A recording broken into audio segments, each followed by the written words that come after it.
Nepal is burning. 72 people are reported dead, including a 12-year-old boy who lies dead on the streets.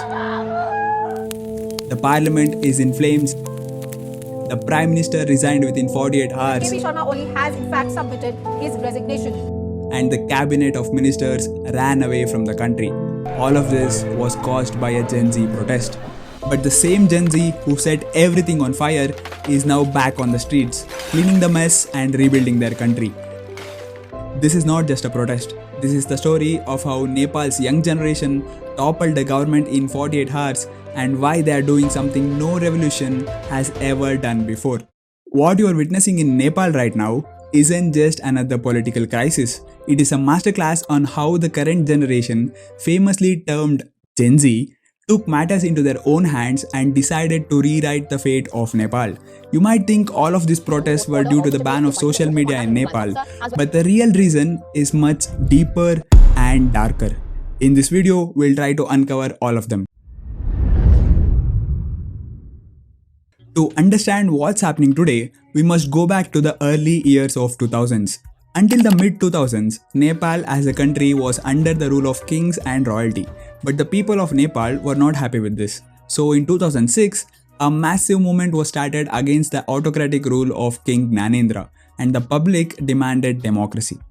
After 2 years of protests and international pressure, finally on May 28, 2008, Nepal officially becomes a federal democratic republic. Just when people started celebrating, the situation got worse. Because in the next 17 years of democracy, Nepal had 14 different governments and not even a single one completed its 5-year term. But the real problem was the Prime Minister's seat was always shared between 3 to 4 people, and all of them joined hands and looted Nepal's resources from its people. During their rule, scandals worth multi-million dollars were very common, including the Airbus procurement scandal and many more. Even though several corruption cases were filed against these ministers, no action could be taken because they were in power. It was almost like these politicians formed a nexus and looted the country no matter which government was the ruling party. These scandals combined with corruption resulted in a countrywide unemployment crisis, poverty and lack of infrastructure. Youth unemployment rate hit 21%, which means 1 in every 5 Nepalis couldn't find a job.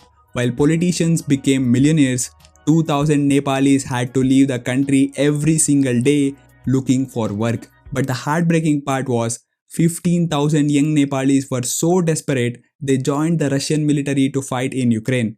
They chose potential death in a foreign war over poverty at home. This was the condition of Nepal even under democracy, and people were frustrated. If you are finding this video interesting, leave a like and subscribe to the channel.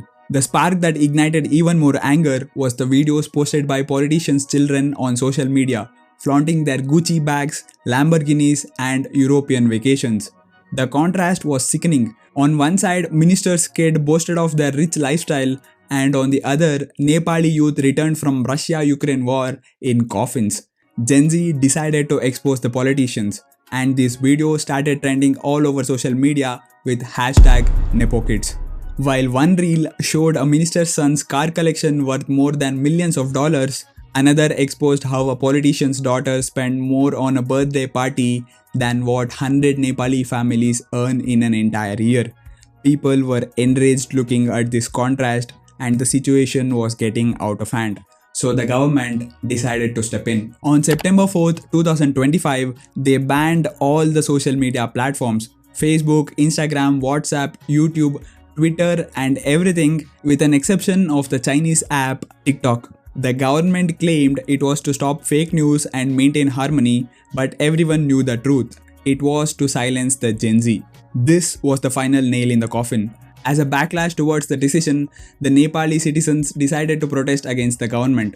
In the afternoon of September 8th, what started as a peaceful protest turned into a massacre.